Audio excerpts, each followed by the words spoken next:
Friends, இன்னைக்கு நம்ம வீடியோவில் முக்கியமான தலைப்பு என்னன்னு பார்க்குறீங்களா? விபத்துகள் எப்படிலாம் ஏற்படுது, அந்த விபத்துகள் மூலமாக நாம் சந்திக்கக்கூடிய பிரச்சனைகள் என்னென்ன, அந்த விபத்துக்கும் நம்ம குடும்பத்துக்கும் ஏதாவது ஒரு ரிலேஷன்ஷிப் இருக்கா, ஒரு ஒற்றுமை இருக்கா அப்படின்னா என்னங்கிறது இந்த வீடியோவில் பார்க்கலாம். இப்போ நான் ரீசெண்டாக ஒரு அரசு மருத்துவமனையில் தங்கியிருந்தேன். ஒரு யதார்த்தமாக ஒரு 3 நாள் தங்குற சூழ்நிலை ஏற்பட்டுச்சு. ஸோ அப்போ நடந்த நான் பார்த்த விஷயங்கள், நான் கண்ட விஷயங்கள், நான் கற்றுக்கிட்ட விஷயங்கள் உங்கள்கிட்ட ஷேர் பண்ணிக்கலான்னு ஆசைப்பட்றேன். ஸோ நான் என்னென்னலாம் பார்த்தனோ, நான் என்னென்னலாம் அப்சர்வ் பண்ணனோ, நான் என்ன என்னோடய வாழ்க்கையில் மாற்றிக்க நினச்சனோ, அதாவது அரசு மருத்துவமனையில் 3 நாள் அங்கே தங்கியிருந்தேன். ஸோ அப்போ கண்ட நிகழ்வுகளில் ஒரு சிலதை உங்கள்கிட்ட ஷேர் பண்ணிக்கிறேன். இது உங்களுடைய வாழ்க்கைக்கும் உதவும் நான் நம்புகிறேன். நம்ம ஒரு பெரிய ராஜா வீட்டு குழந்தையோ ஒரு மஞ்சள் வீட்டு குழந்தையோ கிடையாதுங்க. நாம் அன்றாட வேலை பார்த்தா தான் மாத சம்பளத்துக்கு உழைக்கக்கூடிய ஒரு அன்றாட எம்ப்ளாய். ஒரு மாதம் போனால் தான் அடுத்த மாதத்துக்கான நமது வாழ்வாதாரம் கரெக்டாக போகும். அப்படிங்கிற சூழ்நிலையில்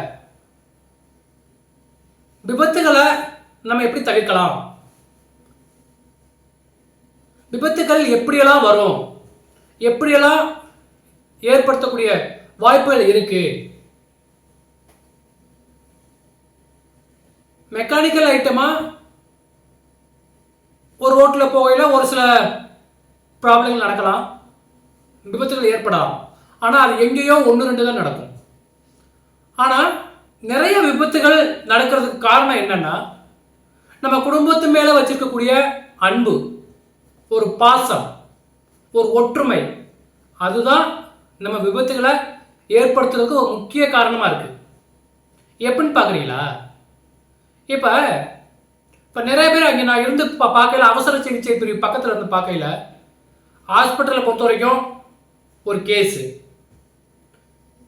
சக்ஸஸ் ஆகிட்டா நல்ல பேஷண்ட் வெளில வந்துடுவாங்க, இல்லாட்டி டெட் பாடி. மருத்துவமனையை பொறுத்த வரைக்கும் அது பாடி. நம்மளை பொறுத்த வரைக்கும் அது உறவு.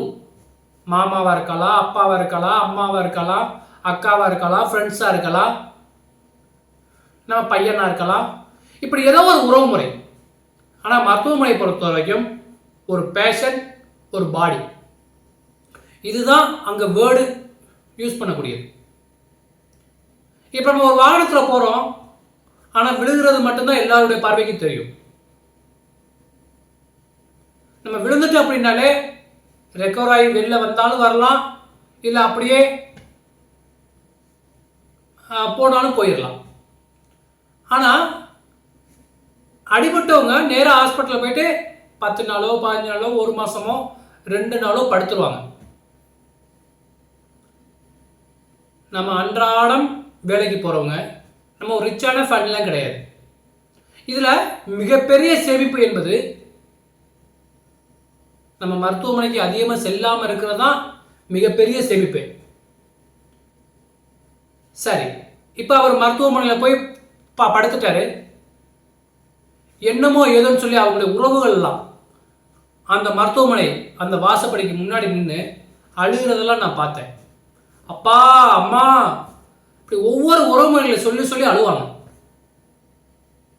அப்போ நம்ம இன்னும் எப்படியெல்லாம் நம்ம இன்னும் கவனமாக இருக்கணும் அப்படிங்கிறத நான் உணர்ந்தேன். விபத்துகள் நடந்துருச்சு அப்படின்னா அதுக்கு பிறகு வரக்கூடிய விளைவுகள் இதை விட பெருசாக இருக்கும். அவர் பெட்டில் ஒரே படுக்கையாக படுத்துருவார். 1 மாதமோ 2 மாதமோ 6 மாதமோ விழுந்தது தான். ஆனால் அதன் பிறகு சந்திக்கக்கூடிய பிரச்சனைகள், அவருடைய குடும்பத்தால் சந்திக்கக்கூடிய பிரச்சனைகள், அவருடைய குழந்தைகள் சந்திக்கக்கூடிய பிரச்சனைகள் ஏராளமாக போய்கிட்டே இருக்கும். அதை வர்ணிக்கிறதுக்கு வார்த்தையே வராது. அதை நான் நேரில் பார்த்தேன். அப்போ நமக்கெல்லாம் இந்த மாதிரி ஒரு நிகழ்வு நடக்காமல் இருக்கணும் அப்படின்னு அப்போ நான் முடிவு பண்ணேன். வாகனத்தில் போகிறதா இருக்கட்டும், எங்கேயா இருந்தாலும் மெதுவாக போங்க, மெதுவாக வாங்க. ஒரு வேலைக்கு போறீங்களா 10 நிமிஷம் முன்னாடி கிளம்புங்க. ஒரு ஃபங்க்ஷனுக்கு போறீங்களா ஒரு 10 நிமிஷம் முன்னாடி கிளம்புங்க. அதனால நம்ம ஒன்றும் பெருசா அப்படியே சாதிச்சிட போறதில்ல. அப்படியே லேட்டா போனாலும் ஒரு இன்ஃபார்ம் பண்ணுங்க.